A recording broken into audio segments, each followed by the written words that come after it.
Dears, എല്ലാവർക്കും ദിജോസ് വേൾഡിൻ്റെ പുതിയൊരു വീഡിയോയിലേക്ക് സ്വാഗതം. എല്ലാ മാസവും എനിക്ക് ഓവുലേഷൻ നടക്കുന്നുണ്ട്, എനിക്ക് പീരിയഡ്സും ആകുന്നുണ്ട്, പക്ഷേ ഞാൻ പ്രഗ്നൻ്റ് ആകുന്നില്ല. എന്തുകൊണ്ട് ഇങ്ങനെ സംഭവിക്കുന്നു? പലരും ചോദിക്കുന്ന ഒരു കാര്യമാണത്. അപ്പോൾ എന്തുകൊണ്ടാണ് ഇങ്ങനെ സംഭവിക്കുന്നത്, ഇതിനുള്ള റീസൺസ് എന്തൊക്കെയാണ് എന്ന് നമുക്ക് നോക്കാം. ഓൾമോസ്റ്റ് എല്ലാ റീസൺസും ഞാൻ കവർ ചെയ്തിട്ടുണ്ട്. അപ്പോൾ നിങ്ങളത് ശ്രദ്ധിച്ച് കേൾക്കുക. ഈ ബുദ്ധിമുട്ടുകളും പ്രശ്നങ്ങളും നിങ്ങൾക്കുണ്ടെങ്കിൽ അത് ക്യൂർ ചെയ്ത് കഴിഞ്ഞ് കഴിഞ്ഞാൽ നിങ്ങളുടെ ഈ ഓവുലേഷൻ വെച്ചിട്ട് നിങ്ങൾക്ക് എളുപ്പത്തിൽ പ്രഗ്നൻ്റ് ആകാനായിട്ട് സാധിക്കും കേട്ടോ. അപ്പോൾ അതെന്താണെന്ന് നമുക്ക് നോക്കാം. വീഡിയോ നമുക്ക് സ്റ്റാർട്ട് ചെയ്യാം. ഏറ്റവും ആദ്യത്തെ നമുക്കൊരു പ്രശ്നം എന്ന് പറയുന്നത് എൻഡോമെട്രിയം ലൈനിങ് ആണ്. എൻഡോമെട്രിയം ലൈനിങ് നമ്മുടെ ഒരു ഓവുലേഷൻ നടക്കുന്നതിന് ശേഷമുള്ള സമയങ്ങളിൽ കൃത്യമായിട്ട് തിക്കണായിട്ടുണ്ടെങ്കിൽ മാത്രമേ നമുക്കവിടെ പ്രഗ്നൻസി സക്സസ്ഫുൾ ആവുകയുള്ളൂ. കാരണം ഈ ഒരു എൻഡോമെട്രിയത്തിൽ പിടിച്ചിട്ടാണ് നമ്മുടെ കുഞ്ഞ് വളരുന്നത്. കുഞ്ഞിന്റെ വേര് ഉറപ്പിക്കുന്നത് ഈ ഒരു എൻഡോമെട്രിയം ലൈനിങ്ങിലാണ്. നമ്മളുടെ പീരിയഡ്സ് ആകുന്ന ഓരോ മാസവും പീരിയഡ്സിന്റെ ബ്ലഡിന്റെ കൂടെ ഷെഡായി പോകുന്നതാണ് എൻഡോമെട്രിയം ലൈനിങ്. ഇതിങ്ങനെ ഷെഡായി പോയതിനു ശേഷം പുതിയൊരു പീരിയഡ്സ് ആകുമ്പോഴേക്കും പുതിയൊരു ആ ഒരു മെൻസ്ട്രൽ സൈക്കിൾ സ്റ്റാർട്ട് ആകുമ്പോഴേക്കും പുതിയ രീതിക്ക് എൻഡോമെട്രിയം ലൈനിങ് ഗ്രോ ആകുന്നു. നമ്മുടെ ഓവുലേഷന്റെ സമയത്തും നമ്മുടെ ആ ഒരു പീരിയഡ്സിന്റെ ആ ഒരു സമയത്തും ഒക്കെ നമുക്ക് എത്രയാണ് എൻഡോമെട്രിയൽ ലൈനിങ്ങിന്റെ തിക്നെസ് വേണ്ടത്, അതുപോലെ തന്നെ നമ്മൾ പ്രഗ്നന്റ് ആകാനായിട്ടും എത്രയാണ് എൻഡോമെട്രിയൽ ലൈനിങ്ങിന്റെ തിക്നെസ് വേണ്ടത് എന്നതിനെ പറ്റിയിട്ടുള്ള ഡീറ്റെയിൽ ആയിട്ടുള്ള ഒരു വീഡിയോ നമ്മുടെ ചാനലിലുണ്ട്. ദിജോസ് വേൾഡ് എൻഡോമെട്രിയൽ ലൈനിങ് എന്ന് സെർച്ച് ചെയ്ത് കഴിഞ്ഞാൽ നിങ്ങൾക്ക് ആ വീഡിയോ ലഭിക്കുന്നതായിരിക്കും. അതുകൊണ്ടാണ് അതിനെപ്പറ്റി ഡീറ്റെയിൽ ആയിട്ട് പറയാത്തത്. കാരണം ഒരുപാട് ടോപ്പിക്സ് കവർ ചെയ്യണമെന്നുള്ളതുകൊണ്ട് ഇത് കുറച്ച് ലാർജ് ആയി പോകും. അതുകൊണ്ടാണ് കേട്ടോ. അപ്പോൾ എൻഡോമെട്രിയൽ ലൈനിങ് നിങ്ങൾക്ക് കൃത്യമായിട്ട് ഗ്രോ ആകുന്നില്ല എങ്കിൽ അത് നമ്മളിൽ പ്രഗ്നൻസി ഉണ്ടാകുന്നതിന് ഒരു തടസ്സമാണ്. നമ്മൾ ഓവുലേഷൻ കൃത്യമായിട്ട് നടക്കുന്നുണ്ടെങ്കിലും എൻഡോമെട്രിയൽ ലൈനിങ് കൃത്യമായിട്ട് വളരുന്നില്ലെങ്കിൽ അതുമൂലം ആ ഒരു വേര് കൃത്യമായിട്ട് ഉറപ്പിക്കാനായിട്ട് നമ്മുടെ ഒരു എംബ്രിയോയ്ക്ക് സാധിക്കാതെ വന്നു കഴിഞ്ഞാൽ അവിടെ നമുക്ക് ഇംപ്ലാന്റേഷൻ ഫെയിൽ ആകും. എൻഡോമെട്രിയൽ ലൈനിങ്ങിനെ കൃത്യമായിട്ട് തിക്കൺ ആക്കുന്നതിന് വേണ്ടിയിട്ടുള്ള ഫുഡ് ഐറ്റംസ് ഉണ്ട്. അതിനെ പറ്റിയിട്ടുള്ള വീഡിയോസും നമ്മുടെ ചാനലിലുണ്ട്. എൻഡോമെട്രിയൽ ലൈനിങ് ഇൻക്രീസ് ഫുഡ്സ് എന്ന് ടൈപ്പ് ചെയ്ത് കഴിഞ്ഞാൽ നിങ്ങൾക്ക് ആ വീഡിയോ ലഭിക്കുന്നതായിരിക്കും. അതും നിങ്ങൾ കണ്ടു നോക്കാം കേട്ടോ. അതിനുശേഷം ആ കാര്യങ്ങളും കൂടി നിങ്ങൾ ശ്രദ്ധിക്കുക. കൃത്യമായിട്ട് ഓവുലേഷൻ നടക്കുന്നുണ്ടെങ്കിലും ആ ഭക്ഷണങ്ങളും കൂടി നിങ്ങൾ ശരീരത്തിലൊന്ന് ആഡ് ചെയ്ത് കൊടുത്തു കഴിഞ്ഞാൽ ഉറപ്പായിട്ട് നിങ്ങൾക്ക് പ്രഗ്നന്റ് ആകാനായിട്ട് സാധിക്കും. രണ്ടാമത്തേത് പറയുന്നത് വജൈനയുടെ pH ആണ്. വജൈനയുടെ pH ബാലൻസ് എപ്പോഴും ഒരു 3.5 to 4.5 ആ ഒരു റേഞ്ചിലായിരിക്കണം വേണ്ടത്. നമ്മുടെ വജൈനയുടെ pH ബാലൻസിന് വ്യത്യാസം വന്നു കഴിഞ്ഞാൽ നമ്മുടെ അകത്തേക്ക് വരുന്ന സ്പേമിനെ വജൈന തന്നെ അവിടെ നശിപ്പിച്ച് കളയുന്നതിന് അത് കാരണമാകുന്നു. വജൈനയുടെ pH ബാലൻസിന് വ്യത്യാസം വന്നു കഴിഞ്ഞാൽ ഇതും നിങ്ങൾ പ്രഗ്നന്റ് ആകുന്നതിന് ബുദ്ധിമുട്ടുണ്ടാകുന്നു. കാരണം അകത്തേക്ക് കയറുന്ന ഒരു സ്പേം അവിടെ വെച്ചിട്ട് തന്നെ ആ ഒരു വജൈനയുടെ ഓപ്പണിംഗിൽ വെച്ചിട്ട് തന്നെ നശിഞ്ഞു പോകുന്നതിന് അത് കാരണമാകുന്നു. മുഴുവനായിട്ടും പുറത്തേക്ക് പോരുന്നതിനോ അല്ലെങ്കിൽ വജൈനയുടെ ഓപ്പണിംഗിൽ വെച്ചിട്ട് തന്നെ നശിഞ്ഞു പോകുന്നതിനോ ഇത് കാരണമാകുന്നു. അപ്പോൾ വജൈനയുടെ pH ബാലൻസിന് വ്യത്യാസമുണ്ടെങ്കിലും നിങ്ങൾ ഓവുലേഷൻ കൃത്യമായിട്ട് നടക്കുന്നുണ്ടെങ്കിൽ പ്രഗ്നന്റ് ആകാനായിട്ട് ഒരു സാധ്യതയും ഇല്ല കേട്ടോ. വജൈനയുടെ pH ബാലൻസിന് വ്യത്യാസം വന്നു കഴിഞ്ഞാൽ നമുക്ക് വജൈനയുടെ ഭാഗത്ത് ഇച്ചിങ്ങോ അല്ലെങ്കിൽ ഇറിറ്റേഷനോ ബേണിംഗ് സെൻസേഷനോ അതായത് പുകച്ചിലോ ഒക്കെ അനുഭവപ്പെടാനായിട്ടുള്ള സാധ്യതകൾ കൂടുതലാണ്. ഇത്തരത്തിലുള്ള ലക്ഷണങ്ങൾ നിങ്ങൾക്ക് അനുഭവപ്പെടുന്നുണ്ടെങ്കിൽ നിങ്ങൾ ഉടനെ തന്നെ ഒരു ഡോക്ടറെ സമീപിക്കുക. വജൈനയുടെ pH ബാലൻസ് നിങ്ങൾ ചെക്ക് ചെയ്യുക കേട്ടോ. അടുത്തതെന്ന് പറയുന്നത് സെർവിക്കൽ മ്യൂക്കസ് ആണ്.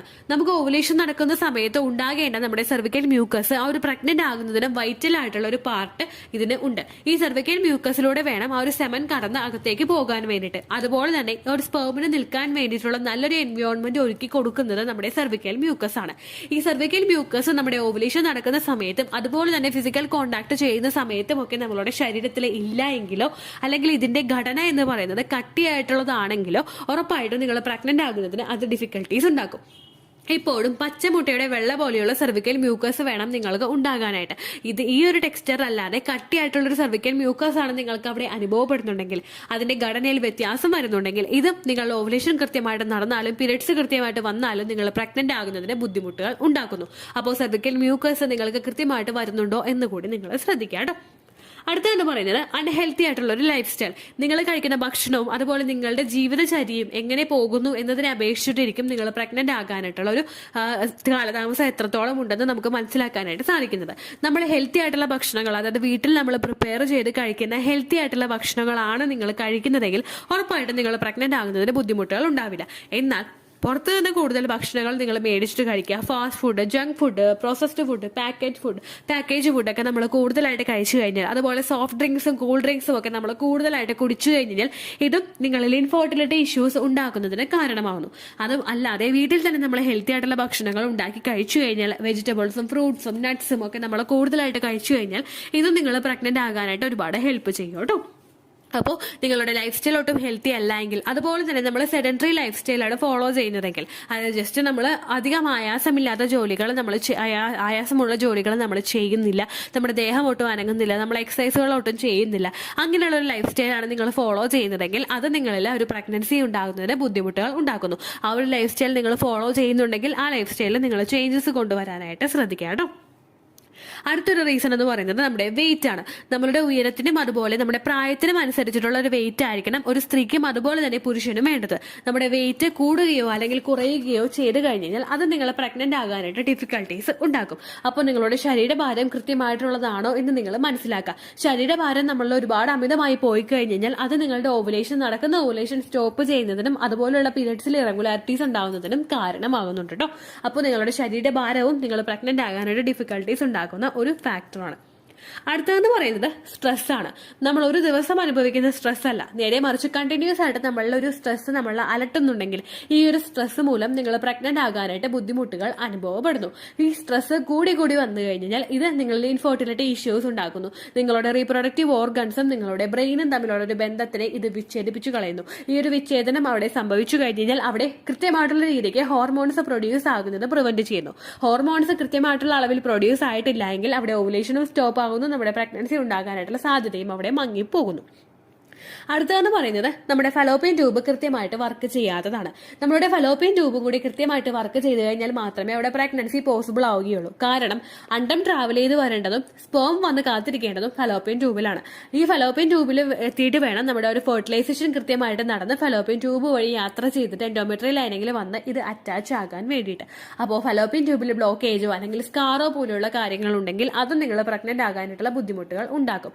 HSG ടെസ്റ്റ് ചെയ്ത് നോക്കുകയാണെങ്കിൽ ഫലോപ്പിയൻ ട്യൂബിൽ എന്തെങ്കിലും ബ്ലോക്കേജ് ഉണ്ടെങ്കിൽ അത് മനസ്സിലാക്കാനായിട്ട് സാധിക്കുന്നു. അങ്ങനെ എന്തെങ്കിലും ബ്ലോക്കേജ് ഉണ്ടെങ്കിൽ ലാപ്രോസ്കോപ്പി വഴി നമുക്കത് ക്യൂർ ചെയ്യാവുന്നതാണ്. ഫലോപ്പിയൻ ട്യൂബിൽ ഉണ്ടാകുന്ന ബ്ലോക്കേജ് മൂലം നിങ്ങൾക്ക് ട്യൂബൽ പ്രഗ്നൻസി ഉണ്ടാകുന്നതിനും ഇത് കാരണമാകുന്നു. മുൻപുണ്ടായിട്ടുള്ള ട്യൂബൽ പ്രഗ്നൻസിയും മറ്റു ഓപ്പറേഷൻസും ഒക്കെയാണ് ഫലോപ്പിയൻ ട്യൂബിൽ ബ്ലോക്കേജ് ഉണ്ടാകുന്നതിന് പ്രധാനപ്പെട്ട ഒരു റീസൺ ആവുന്നത്. അപ്പോൾ ഈ ഒരു ട്യൂബിൽ ബ്ലോക്കേജ് ഉണ്ടാകുന്നവരിലും പ്രഗ്നൻസി കുറച്ചൊന്ന് നീണ്ടു പോകുന്നതിന് കാരണമാകുന്നു. ഇത്തരത്തിലുള്ള ഫാക്ടേഴ്സ് ആണ് സ്ത്രീകളിൽ കൃത്യമായിട്ട് ഓവുലേഷൻ നടന്നിട്ടും പ്രഗ്നന്റ് ആകുന്നതിന് ബുദ്ധിമുട്ടുകൾ ഉണ്ടാക്കുന്ന ഫാക്ടേഴ്സ്. അതുപോലെ തന്നെ ഓവുലേഷൻ കൃത്യമായിട്ട് നടന്നിട്ടും പ്രഗ്നന്റ് ആകാത്തത് ഹസ്ബൻഡിന്റെ സ്പേമിൽ ഉണ്ടാകുന്ന ക്വാളിറ്റി കുറവ് കൊണ്ടുകൂടി ആവാം. ഹസ്ബൻഡിന്റെ സ്പേമിന് മോട്ടിലിറ്റിയും കൗണ്ടും ഒന്നും കൃത്യമായിട്ട് ഇല്ല എങ്കിൽ അതും നിങ്ങളിൽ പ്രഗ്നന്റ് ആകുന്നതിന് ബുദ്ധിമുട്ടുകൾ ഉണ്ടാക്കുന്നു. സ്ത്രീകളുടെ ഓരോ ഫാക്ടേഴ്സ് ചെക്ക് ചെയ്യുന്നതോടൊപ്പം തന്നെ ഹസ്ബൻഡിന്റെ സെമൻ അനാലിസിസും കൂടി കൃത്യമായിട്ട് നടത്തി കഴിഞ്ഞാൽ ഉറപ്പായിട്ടും എന്തെങ്കിലും ബുദ്ധിമുട്ടുകൾ ഉണ്ടെങ്കിൽ അത് കണ്ടുപിടിച്ച് പരിഹരിച്ച് നിങ്ങൾക്ക് മുൻപോട്ട് പോകാനായിട്ട് സാധിക്കും. അപ്പോൾ കൃത്യമായിട്ട് ഓവുലേഷൻ നടക്കുന്നതിനോടൊപ്പം തന്നെ നിങ്ങൾ ഇത്തരം കാര്യങ്ങളും കൂടി ഒന്ന് ശ്രദ്ധിച്ചു കഴിഞ്ഞാൽ എൻഡോമെട്രിയൽ ലൈനിങ്ങിന് കൃത്യമായിട്ട് തിക്നെസ് കൂട്ടാൻ പാകത്തിലുള്ള ഭക്ഷണങ്ങൾ നിങ്ങൾ കഴിക്കുന്നതും സ്ട്രെസ് അവോയ്ഡ് ചെയ്യുന്നതും ഹെൽത്തി ആയിട്ടുള്ള ലൈഫ് സ്റ്റൈൽ നിങ്ങൾ മുൻപോട്ടേക്ക് കൊണ്ടുപോകുന്നതും അതുപോലെ സെർവിക്കൽ മ്യൂക്കസിനെ ഒന്ന് ചാർട്ട് ചെയ്യുന്നതും അതുപോലെ നിങ്ങളുടെ വജൈനൽ pH ഒന്ന് ചെക്ക് ചെയ്യുന്നതും ഒക്കെ നിങ്ങൾ ഒരു പ്രഗ്നന്റ് ആകാനായിട്ടുള്ള സിറ്റുവേഷനെ കൂടുതലൊന്ന് സഹായിക്കും കേട്ടോ. വജൈനയുടെ pH എങ്ങനെ വീട്ടിൽ നിന്ന് തന്നെ ടെസ്റ്റ് ചെയ്യാം എന്നതിനെ പറ്റിയിട്ടുള്ള ഒരു വീഡിയോ നമ്മുടെ ചാനലിലുണ്ട്. അതിന്റെ ലിങ്ക് ഞാൻ കൊടുത്തേക്കാം. അപ്പോൾ ഒരു വജൈനൽ pH ടെസ്റ്റ് ചെയ്യുന്ന ഒരു ടെസ്റ്റ് കിറ്റ് നമുക്ക് മേടിച്ചിട്ട് ഇത് ടെസ്റ്റ് ചെയ്ത് നോക്കാവുന്നതാണ്. അതിനുശേഷം നിങ്ങൾക്ക് ആ ഒരു pH ബാലൻസിൽ വ്യത്യാസമുണ്ടെങ്കിൽ അത് ക്യൂർ ചെയ്തിട്ട് മുൻപോട്ടേക്ക് പോകാനായിട്ടും ഇത് സഹായിക്കും. ഇത്രയേ ഉള്ളൂ വീഡിയോ. യൂസ്ഫുൾ ആയി കാണുമെന്ന് വിശ്വസിക്കുന്നു. യൂസ്ഫുൾ ആവുന്നുണ്ടെങ്കിൽ ലൈക്ക് ചെയ്യുക, ഫ്രണ്ട്സിനൊക്കെ ഷെയർ ചെയ്ത് കൊടുക്കുക കേട്ടോ. എന്തെങ്കിലും സംശയം ഉണ്ടെങ്കിൽ നിങ്ങൾ കമൻസിൽ ചോദിക്കുക. പണ്ടത്തെ വീഡിയോയ്ക്ക് കമൻസ് ഇടുന്നവർക്ക് റിപ്ലൈ ലഭിക്കുന്നില്ലെങ്കിൽ ലേറ്റസ്റ്റ് ആയിട്ട് ഞാൻ ഏത് വീഡിയോ ആണോ അപ്ലോഡ് ചെയ്യുന്നത് അതിന് താഴെ കമൻറ്റ് ഒന്ന് കോപ്പി പേസ്റ്റ് ചെയ്യാനായിട്ട് ശ്രദ്ധിക്കുക കേട്ടോ. അതുപോലെ ഓവുലേഷൻ ഡേറ്റ് കാൽക്കുലേറ്റ് ചെയ്ത് തരാനായിട്ട് റിക്വസ്റ്റ് ചെയ്യുന്ന ആളുകൾ എത്രയാണോ സൈക്കിൾ ലെങ്ത് അത് മെൻഷൻ ചെയ്യാനായിട്ട് ശ്രദ്ധിക്കുക. സൈക്കിൾ ലെങ്ത് എന്നതുകൊണ്ട് ഉദ്ദേശിച്ചത് ഓരോ മാസവും എത്ര ദിവസം കൂടുമ്പോഴാണോ ബ്ലീഡിങ് വരുന്നത് അതാണ് സൈക്കിൾ ലെങ്ത്. കഴിഞ്ഞ മാസം ഒരു 8-ാം തീയതിയാണ് ബ്ലീഡിങ് ആയതെങ്കിൽ ഈ മാസം 6-ാം തീയതിയാണ് ബ്ലീഡിങ് ആയതെങ്കിൽ കഴിഞ്ഞ മാസം 8-ാം തീയതി മുതൽ ഈ മാസം 6-ാം തീയതി വരെ എത്ര ദിവസമുണ്ടോ അത് കാലണ്ടറിൽ എണ്ണി തിട്ടപ്പെടുന്നതാണ് നിങ്ങളുടെ സൈക്കിൾ ലെങ്ത്. സൈക്കിൾ ലെങ്ത് നമ്മൾ കൃത്യമായിട്ട് കാൽക്കുലേറ്റ് ചെയ്യുകയാണെങ്കിൽ ഓവുലേഷൻ ഡേറ്റ് എളുപ്പത്തിൽ കണ്ടുപിടിക്കാൻ വേണ്ടിയിട്ട് ഒരുപാട് ആപ്ലിക്കേഷൻസും ഒരുപാട് ഓൺലൈൻ ആയിട്ടുള്ള വെബ്സൈറ്റുകളും ഇന്ന് നമുക്ക് അവൈലബിൾ ആണ്. പ്ലേ സ്റ്റോറിൽ പോയിട്ട് ഓൺലൈൻ ഓവുലേഷൻ ട്രാക്കർ എന്ന് ടൈപ്പ് ചെയ്ത് കഴിഞ്ഞാൽ നിങ്ങൾക്ക് അതുമായിട്ട് ബന്ധപ്പെട്ടിട്ടുള്ള ആപ്ലിക്കേഷൻസ് കിട്ടും. അത് പറ്റുന്നില്ല എങ്കിൽ ഗൂഗിളിൽ പോയിട്ട് ഓൺലൈൻ ഓവുലേഷൻ കാൽക്കുലേറ്റർ എന്ന് ടൈപ്പ് ചെയ്ത് കഴിഞ്ഞാൽ അതുമായിട്ട് ബന്ധപ്പെട്ടിട്ടുള്ള വെബ്സൈറ്റുകൾ നിങ്ങൾക്ക് കിട്ടും. അതിൽ നിങ്ങളുടെ ലാസ്റ്റ് മന്തിലെ മെൻസ്ട്രേഷൻ്റെ ഡേറ്റും ഒപ്പം ഞാൻ ഈ പറഞ്ഞ രീതിക്ക് നിങ്ങൾ കാൽക്കുലേറ്റ് ചെയ്യുന്ന സൈക്കിൾ ലെങ്ത്തും എൻ്റർ ചെയ്ത് കൊടുക്കുകയാണെങ്കിൽ നിങ്ങൾക്ക് കൃത്യമായിട്ട് ഓവുലേഷൻ ഡേറ്റ് കണ്ടുപിടിക്കാനായിട്ട് സാധിക്കും.